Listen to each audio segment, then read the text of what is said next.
Hello everybody, how is it going? My name is Lucas and welcome to another episode of Amps of the Axe FX3. Today, we're going to be checking out the Ampeg SVT bass amp. And guys, as your first time here, or if you've been here before, make sure you are subscribed. Guys, I do lots of cool stuff here. I do Axe FX tutorials, mixing reviews. I do giveaways from time to time. I don't want you to miss any of that cool stuff. So make sure you are subscribed. So without any further ado, let's jump in and check out two of the SV bass 1 and 2s in the Axe FX, also known as the Ampeg SVT.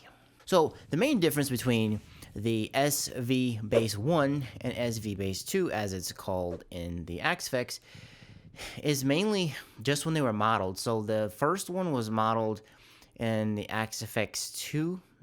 Early on it was modeled.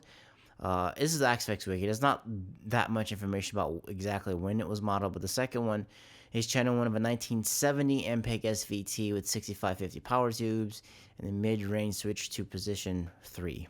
That is all the information that is actually about it. Anyway, if you want to look up some more stuff, go check out Yuck's amp guide. He has lots of cool stuff, and then you can get to it from the wiki.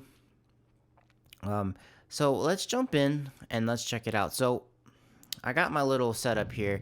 I based this patch on my own bass patch that I made a long time ago. So I have a compressor right here. IRs, I'm using the it's SV Bass 421. It's from ML Sound Lab. These come stock. Got these right in here. Nothing too spectacular about them. They're just here. It's the it's a 421 and a 57 that I'm mixing together. And this is the first bass.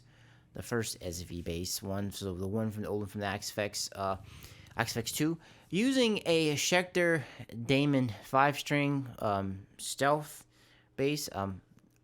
Just a little word of warning. I don't really play bass all that much. I'm not a natural. I don't say natural bass player, but bass player. Bass is not where I spend most of my time. I mostly spend most of my time on guitar. Even though I did grow up playing trombone, so I have an affinity for bass players and the low notes. Stay strong bass players. So tuning wise, I'm kind of a weird tuning. I recorded a periphery cover recently, so I'm in A flat, E flat, and then the rest is standard tuning. Just the top 2 strings are flat, but that shouldn't really make that big of a difference. Okay, I've been talking a lot. Let's jump right in. This is just a regular clear bass sound.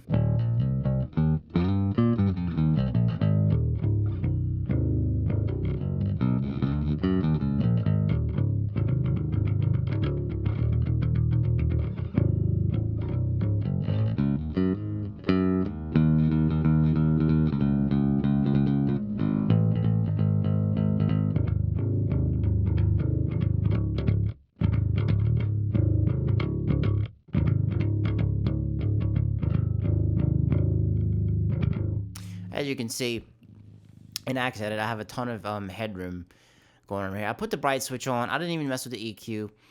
When it comes to bass tones, most of the time, I build them in my DAW, and I just build them with a DI, and I go from there. So whenever I'm like designing a bass tone in the Axe FX, I keep it very simple. I kind of, cut out a lot of the bass on here. It was a little bit boomy, a little bit of mids, made it a little bright, put in a little bit of drive. That's it. Let's kick up the drive, and let's see what it sounds like when it goes over here.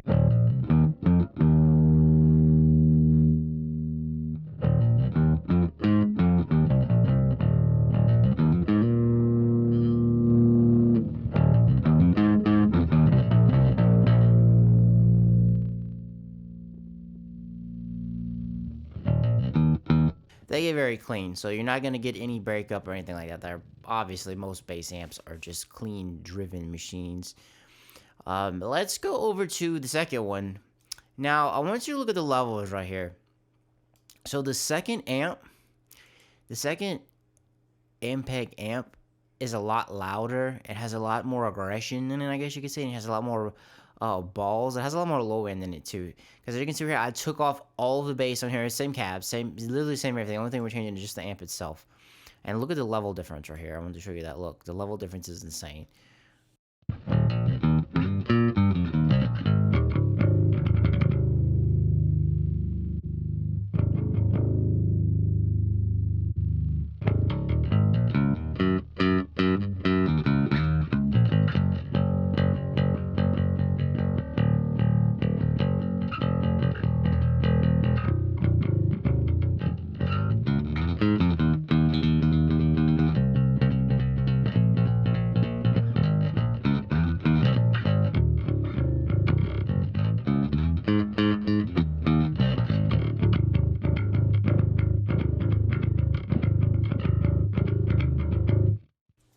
So this amp, if you want to make like a metal bass tone, or you want some very aggression, use Ampeg 2. If you want more of that classical type of P bass sound, or like I dare to say jazz. If you're gonna do jazz, like tamer stuff, use Ampeg 1 or SV bass 1. More metally stuff, use bass 2. I'm gonna kick on the newly reworked black glass 7K drive. This pedal is absolutely awesome. The plug-in in real life is awesome. The pedal in here is awesome. It pretty much defined like modern bass sounds pretty much.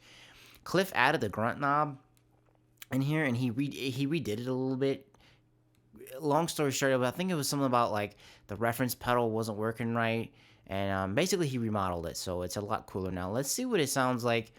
If we get some grittiness on here, it's probably going to be a little bit loud. I'm going to turn it down.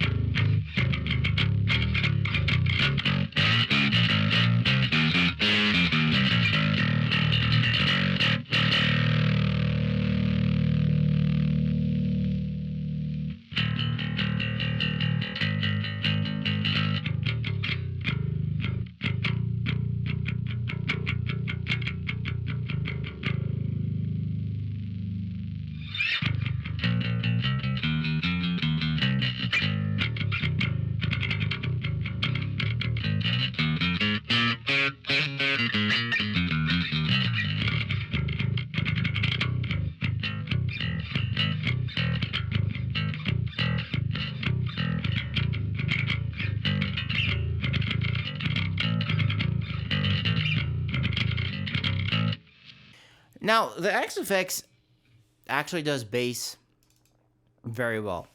You have the black glass pedal. Well, it's actually really dark glass in real life is what it is. I would say real life. That's what it's based on. You have lots of good amps in here. You have lots of good IRs. I feel bass is like a forgotten thing on the XFX. So many people use it for guitar. I feel like bass is kind of forgotten, but it does bass absolutely well. Forgive me if I did anything wrong, said anything wrong. Like I said, bass is not the thing that I play a whole heck of a lot. I probably should play it more because bass is actually really awesome. But good bass players are hard to find. Drummers and bass players are really hard to find. So if you have a bass, play it a lot. Guys, sorry for kind of rambling there. If you thought this video was cool, leave me a thumbs up. Both of these amps are great. Like I said, the first one, laid back type of stuff, use that one. You want more metal, rock, hard rock, anything that needs like grit and grind. Ampeg 2 is Ampeg 2, the SVT, SV1. They're perfect for it. So, guys, if you thought this video was cool, leave me a thumbs up. Greatly appreciated. Subscribe. Lots of cool stuff going on. Thank you so much for sticking around and checking out this bass video with me and watching me slapping the bass. Well, I didn't even really slap. I should say shitty slapping right there. Thank you for sticking around, watching the video. I really appreciate it. I'll catch you next one. Peace.